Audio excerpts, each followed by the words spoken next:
سلام دوستان، حالتون چطور؟ امیدوارم حالتون خیلی خیلی خوب باشه.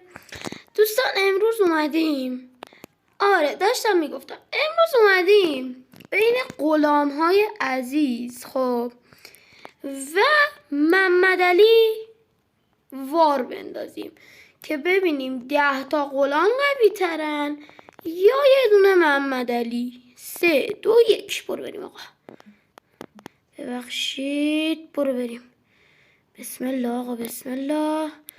درگیری ایجاد شد، درگیری ایجاد میشه، میزنن غلاما دارن میزنن. محمد علی باشگاه میره چون سیسبک ها رو در آورده. بزن، از این سیسبک ها استفاده کن. این همه به همه ما با زور میگی اینجا نخوری یا. محمد علی میزنه. بله شیر پدر نان مادر حلالت. بزن بزن بزن.